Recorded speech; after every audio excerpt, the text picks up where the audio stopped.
Hey guys, just warming the old Allis Chalmers WD up today. I'm going to try and do a little bit of maintenance on it. It needs an oil change, gauge, filter.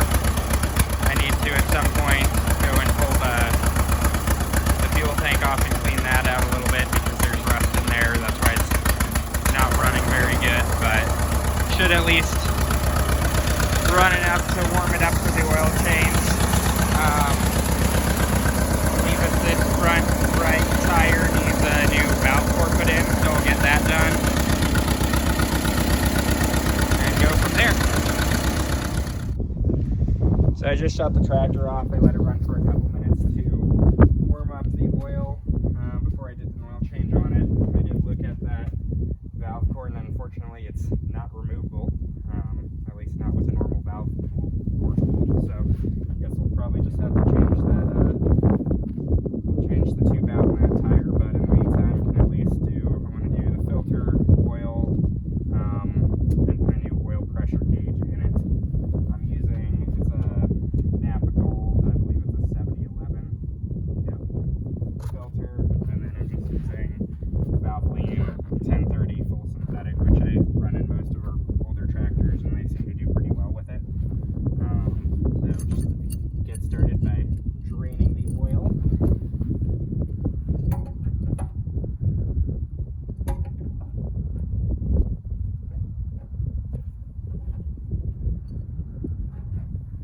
I've never done an oil change on this since I bought it, so interesting to see what it looks like.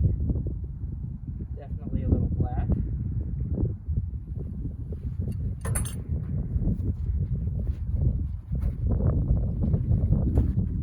At least it has oil though, so that's always a good sign. Fill cap off, let it drain.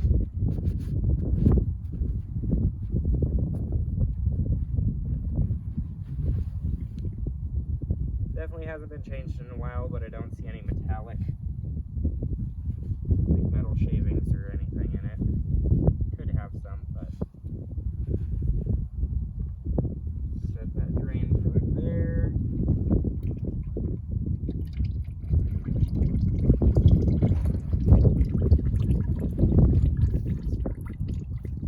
Filter. Hopefully it's mostly drained back in by now. Probably not, so might have to clean up a little oil.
It's close, but it's still below the fill.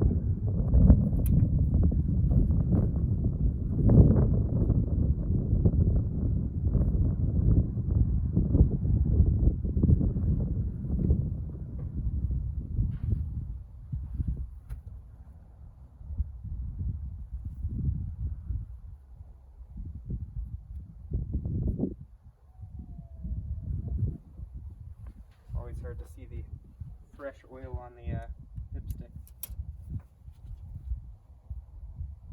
And it's just starting to get into the fill area. I like to fill it up to the top of that, since all these old tractors either burn oil, leak oil, or especially also when they're running, you know, want a little bit extra to make sure the filter's full when you're still at the fill line.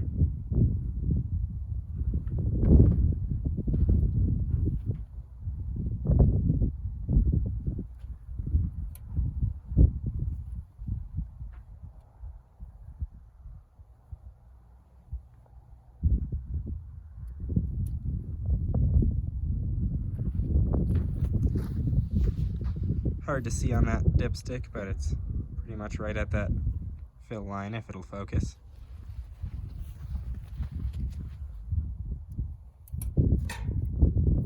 That back in.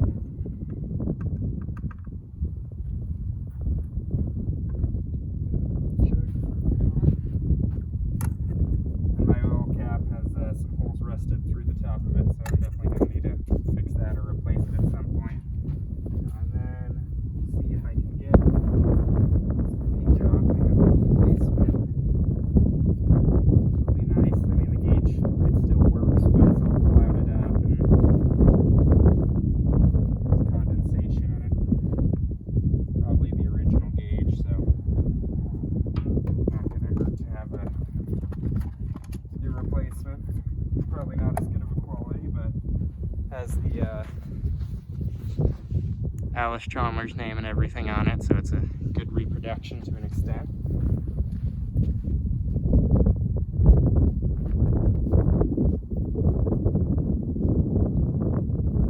Threaded in. Probably could use some Teflon tape. The last one was in there without it, so I guess we'll see if it starts leaking, then I'll throw some on.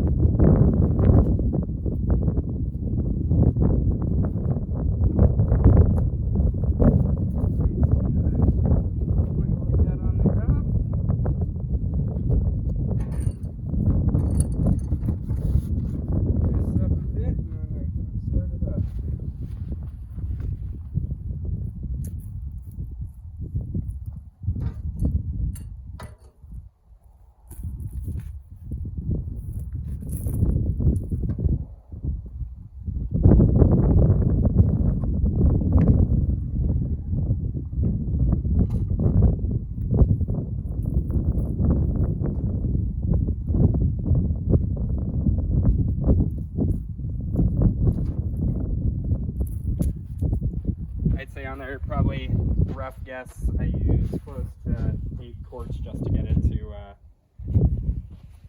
up to the fill mark. So see if she'll want to fire up.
with the new oil pressure gauge on there, it is up into the normal area, but it's still got pretty darn low oil pressure.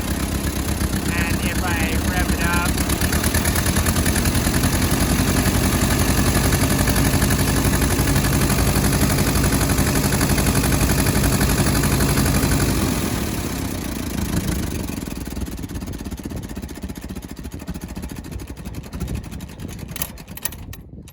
shut it off. So I mean, it does have some oil pressure because it goes down, but that's really a lot lower than I'd like it to be. So I am not sure. We'll have to look into that and see whether I'm having oil pump issues, or I think I might look into the gauge because the other gauge was moving quite a bit further up into that normal area. So could just be a poorly made Indian gauge, but I guess we'll find out on that.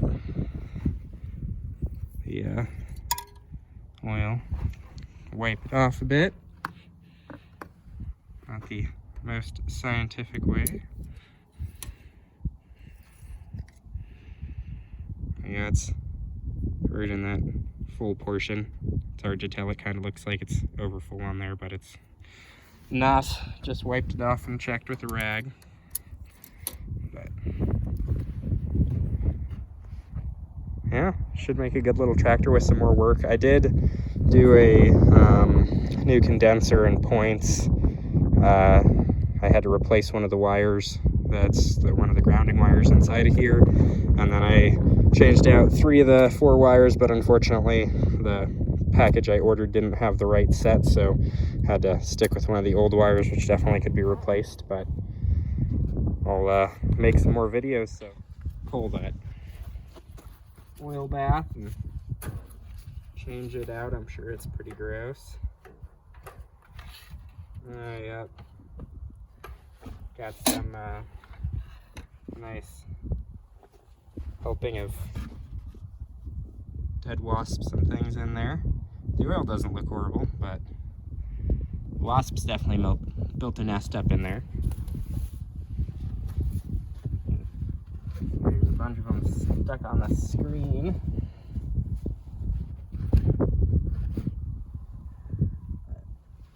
Otherwise, get that wiped out and put it back on. So I pulled out, there's this little bottom piece and then a ring that holds that in. Cleaned it out, and there was quite a bit of grime and probably about half a cup of water in there, so glad I got that cleaned out. It's real simple, just kind of like a split ring. You just squeeze it in and get it down into the groove, and we'll hold that bottom plate in. Which, you know, always easier said than done, but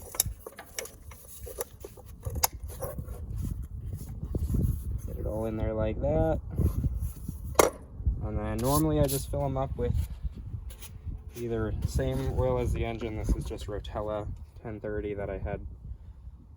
I don't have enough left for you know, to do pretty much anything, but it'll work for just filling up a oil bath. And there's little indents that are the fill lines in there.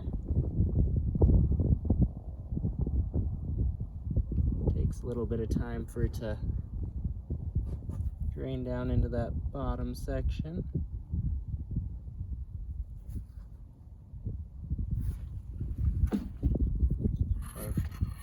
Got that right at the fill line.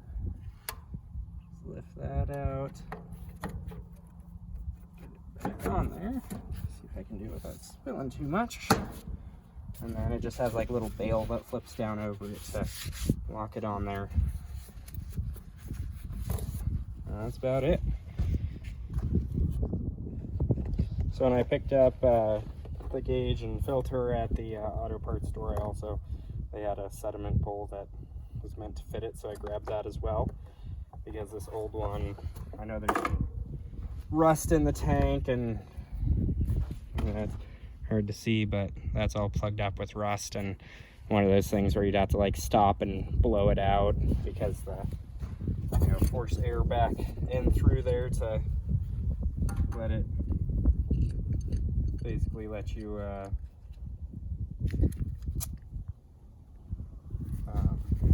get fuel flow back, because it would clog up. You just have to blow this out from the fuel line side, supplying to the carburetor, and that way you could run a little while longer until it plugged up. It's just I don't want to deal with.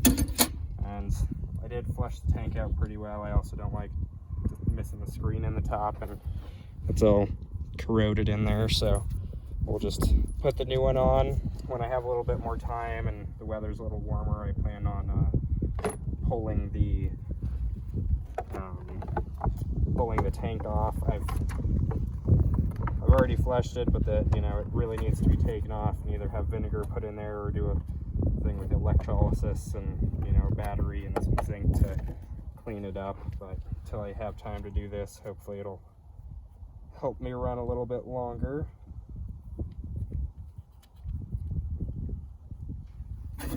Just put the fittings, transfer them from the other one.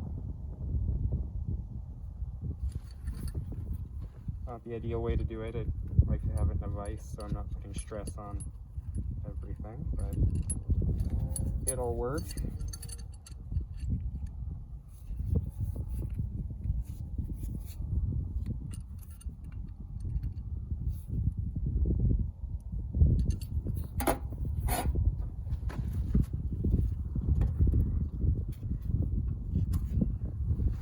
Most of the bigger chunks have been kind of taken out of there, but see if I can get it apart so I can.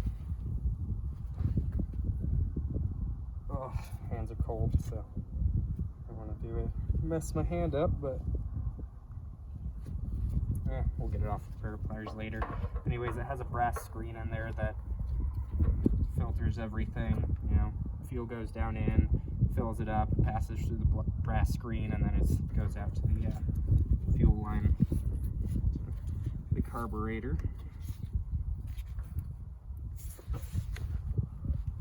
Screws on there. Wrench, so I don't leak it as badly. It is that right for the fuel line.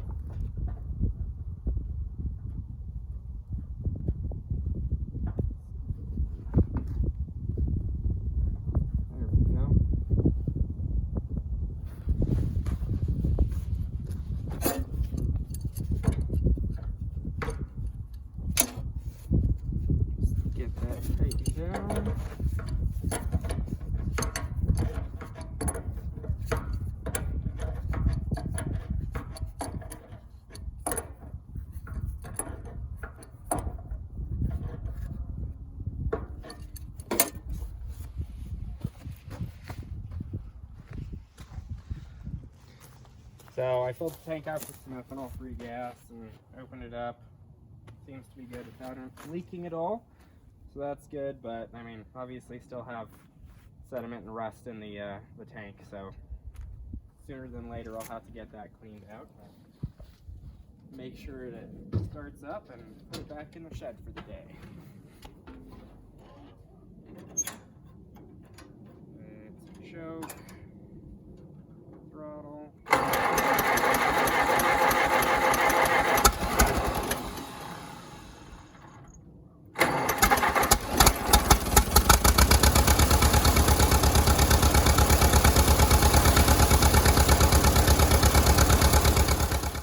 Got it back in the shed for the day, so thanks for watching. Please like and subscribe if you want to see more, and I can definitely make some videos on working on my old farmals, and got a couple more farmals and some John Deere A's we're working on fixing.